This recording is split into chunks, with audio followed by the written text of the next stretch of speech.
కృష్ణా జిల్లా Pammidi ముక్కలలో AP CM Chandrababu మాట్లాడుతున్నారు. Live లో చూద్దాం. ఇచ్చిన అన్నా క్యాంటీన్లో ఆకలి తీర్చిన, దీపంతో వెలుగులు పంచిన, అన్ని పేదల కోసం, కష్టజీవుల కోసమే చేస్తున్నాం. 263 అన్నా క్యాంటీన్లు ఏర్పాటు చేశాం. దీనివల్ల డ్రైవర్లు, కూలీలు, కార్మికులు, అసంఘటిత కార్మికులు మధ్యాహ్నం ప్రశాంతంగా భోంచేసే పరిస్థితి తీసుకొచ్చాం.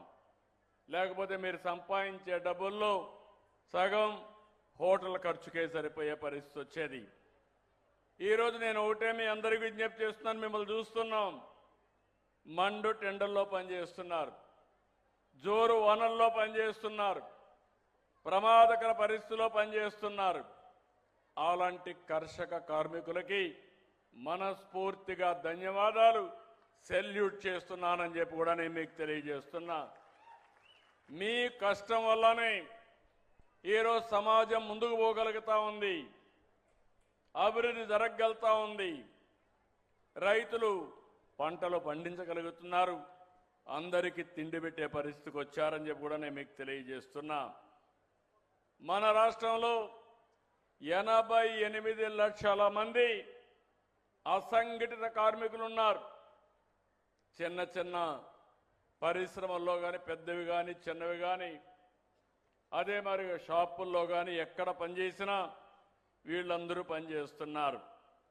వీళ్ళందరి కోసం ఈరోజు చూస్తే దగ్గర 615 కోట్ల రూపాయలు మీ కార్మిక సంక్షేమానికి ఖర్చు పెట్టే పరిస్థితికి వచ్చాం.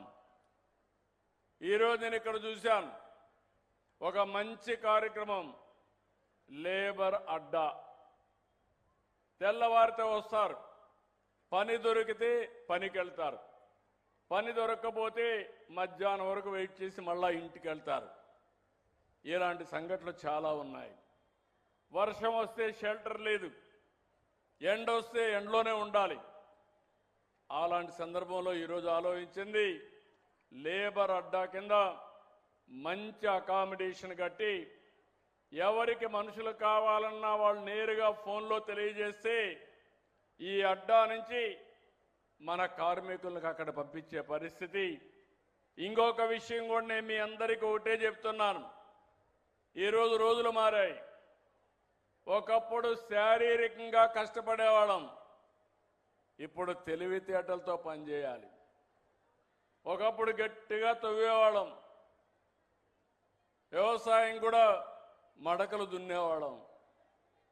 నారు మళ్ళీ వేయాలన్నా పాత రోజులు, నేను కూడా రైతు కుటుంబం నుంచి వచ్చాను కాబట్టి రైతు సమస్యలు తెలిసిన వ్యక్తిని, వాళ్ళ కష్టం తెలిసిన వ్యక్తిని మరొకసారి మీ అందరికీ తెలియజేస్తున్నా.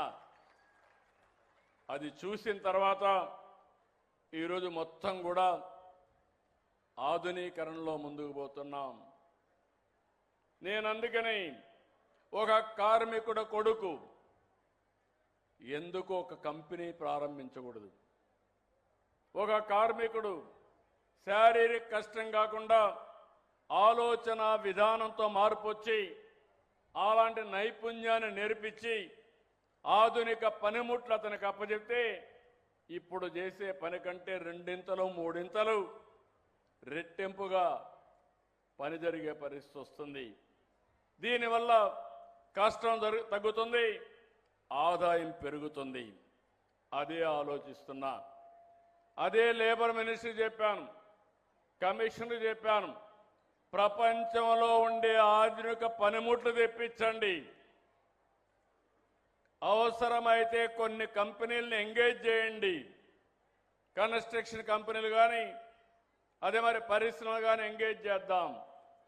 నా లేబర్ అడ్డా రేపు రాబోయే రోజుల్లో స్కిల్ డెవలప్మెంట్ సెంటర్గా తయారై మా లేబర్కి అంతా ముందు చూపుతో మీ జీవితాల్ని ఆదుకునే బాధ్యత ఈ ప్రభుత్వం తీసుకుంటామని చెప్పి కూడా నేను మీకు తెలియజేస్తున్నా.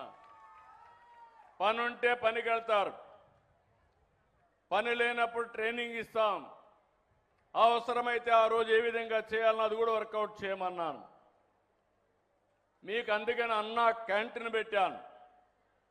ఒకవేళ పని లేకపోయినా ఒక ఆటో డ్రైవర్ కూడా ఎక్కడెక్కడో తిరిగి మళ్ళా ఇంటికో ఎక్కడికో పోకుండా దగ్గరుండే అన్నా క్యాంటీన్లో భోంచేసే పరిస్థితికి వచ్చాం, భోజనం పెట్టే పరిస్థితికి వచ్చాం.